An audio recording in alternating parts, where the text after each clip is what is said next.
Hey guys, and welcome back to Battlefront Updates and another Rebels review. The feedback on the first review was a bit mixed, as I know that some of you don't like the Rebels series and therefore don't want me to make videos on it. But I also got a lot of good feedback on it from those of you who actually watched the Rebels series, so I decided that I will do a few more videos on it, and if you're not interested in Rebels, simply don't click the videos. It's as easy as that. Another thing a lot of you guys told me was that I don't need to make the recap part as extensive as I did in my last video, because those of you who watched the videos have already watched the episode, which was a fair point. So I will dig more into my thoughts on it and less on what actually happened. So, the fourth episode of the third season of Star Wars Rebels is called Hera's Heroes, and as the title suggests, it focuses a lot around Hera. She returns to her homeworld of Ryloth to meet up with her father, only to realize that their home has been taken over by the Empire, including one of Cham and Hera's family heirlooms, a Kalakori, which apparently is important enough to justify a rescue mission for it. I thought this was kind of weird, as I've always seen Hera as one of the more logical characters in the Ghost crew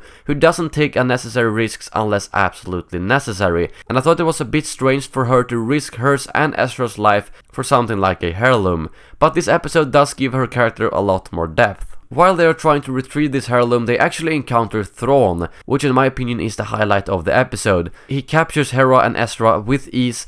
Even when Ezra is disguised as a scout trooper, he quickly takes him out with a stun gun. Even if not spelled out, I think it's heavily implied that Thrawn planned this whole encounter himself, as he wanted to see the rebels in action and how they act. They really show how smart, calm and tactical Thrawn is in this episode, and I think it's a fantastic continuation of his character from earlier in the season, as now we really get to see him in action. He makes Captain Slavin look like a complete fool during this whole episode, such as when he reveals Hera's identity. I love the fact that Thrawn actually respects the rebels and Twi'lek tradition, such as when Slavin just wants to throw the heirloom away and Thrawn flips out and says that he respects art.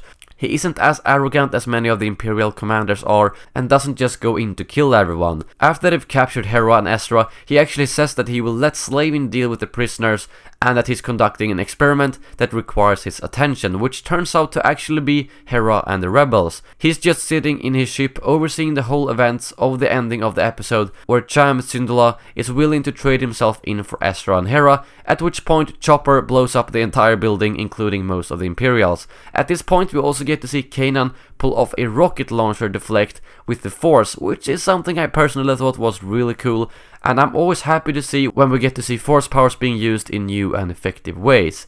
In the end, when the Ghost is escaping, the commander on Thrawn's ship actually says that they are within firing range, but he tells them to let them go as they have earned their victory. This shows yet again that he really sees the bigger picture, and all he wanted to do with this experiment was to see how the rebels would act and then learn from that and use it in future encounters, just as he let them escape earlier this season as well. It seems like his ultimate goal is to destroy the whole rebel fleet in one swift strike and not pick them off one by one at small encounters. I thought overall that episode was a bit of a filler, but to me personally, Thrawn is what made this episode really good. I absolutely love his character, not just the way he acts like I mentioned earlier, but also the way he talks and looks.